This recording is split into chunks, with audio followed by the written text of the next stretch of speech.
handling. Okay? The first thing to consider, you have to know that every food attendant, one of the basic skills required of them is for them to know how to handle the tray properly. We have 3 trays here. We have the round tray or bar tray. Everybody bar tray? Bar tray. From the third bar tray, this is intended for beverages only. For beverages. Okay, for beverages. So I don't like you holding or carrying plates using bar tray. So beverages, glasses lang dapat. Okay? We also have here the rectangular tray or the service tray intended for serving food. Okay, sa mga plato. And you have your oval tray, the heaviest. Okay, oval tray for dish out and bus out. Okay, anong difference ng bus out sa dish out?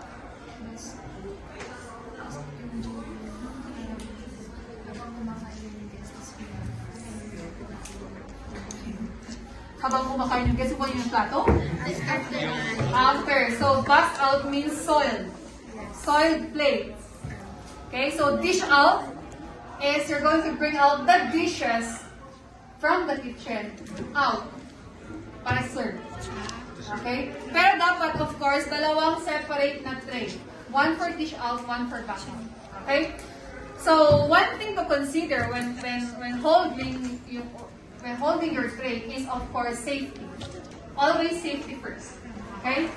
So how do we observe safety in handling our tray? We always have to observe proper posture ng likod. Proper posture. Can we ask, Mangsa, can you come here? For a while. Can you please carry this? Ilalagay mo sa shoulder mo ito. Kunyari. Sa shoulder, yung buong ganun. Buhat daw.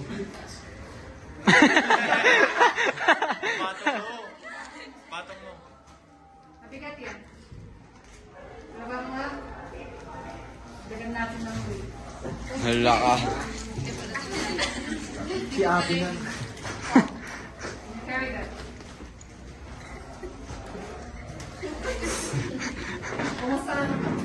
Kumusta ang likod mo? It's alright. Paano magbigas?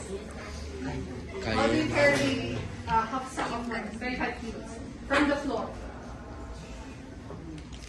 Good luck, masigil kayo niya. Tama ba? No. So how do you do it? Squat. Squat. Tama? So squat. Why? Why do we need to squat? What are we protecting? Our spine. Our back, our hip, our spine. Pag nagal yung spine natin, good luck sa'yo. Okay? Yung spine natin nag-hold ng buong katawan natin. Am I correct? Yes. So pag yun na-damage, wala na. So same idea applies in handling our tray. Okay? So we always have to protect our spine by observing correct posture. Okay? So how is that? So assuming this is ang weights lang to, ha? Okay. How do you handle your tray?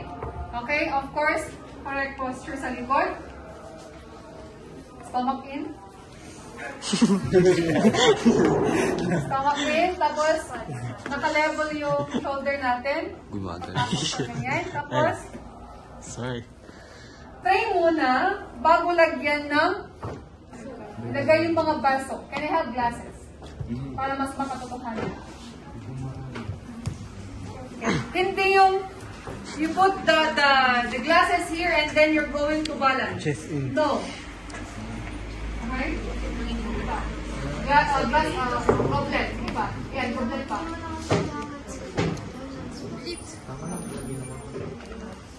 Help.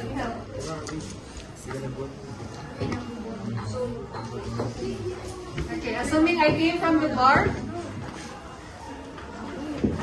Walang laman. Okay. Why? Kasi, paano pag na-range mo siyang ganyan, what will happen? Tapos gaganyan mo. Okay, you don't know the center of the gravity. Center of your gravity. So that's why, according to science, okay? So, open palm, walang nakaganon. Open. To give full support. And then it should be 90 degrees. Okay? Bakit hindi nakaganyan? Hindi nakaganyan?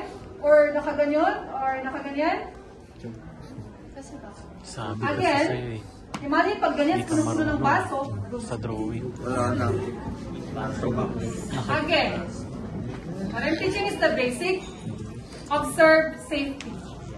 Okay? Kapag ganyan, na-balance, mahahabol mo pa ba pag mababangkit? Hindi na. As compared sa pag naka-open palm siya, pwede mo pang habulin yung balance. Okay? So, 90 degrees, para ka-full support yung kamay, nandito pa dito nang nakakulong, pero hindi ganyan. Okay? So, I'm going to look for, habang nilipat ko siya, binabalance ko yung tray. Okay? So, ganyan. Okay? Ito, kamay lang. I mean, dito lang sa mata. Okay? So, kahit na ganyan. Okay? Pag ilalapag ko, habang binabawasan ko, of course, law of gravity, ito, mabigat kaya ko pa siyang i-ano, how do you call that, i-balance, I mean, yung weight niya, nababalance ng kamay ko. Okay? So, pag binabawasan ko yung weight niya, tumataas yung kamay ko, right? Yes. Okay? Kasi against siya. So, habang ginaganyan, binabalance ko rin siya. Tama? So, person number 1. Person number 2. Malipat ko. Person number 3 and person number 4. Okay? Kapag naman mga walang soil glasses, same din. Same idea. Okay? So, pinaka-safe na part ng tray, doon ko ilalagay. Okay? Then, alis. Okay?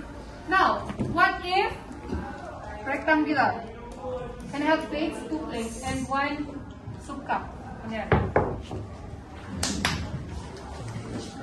Dalawang dinner, tapos soup cup.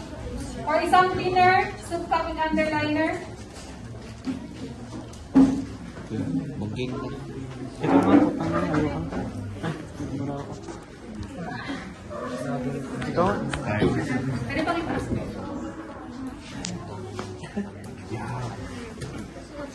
Yung level ko ba? Yung level ko. Ha? Pastor. Hindi. Ma'am, may post ba to? Wala tong post ya. They are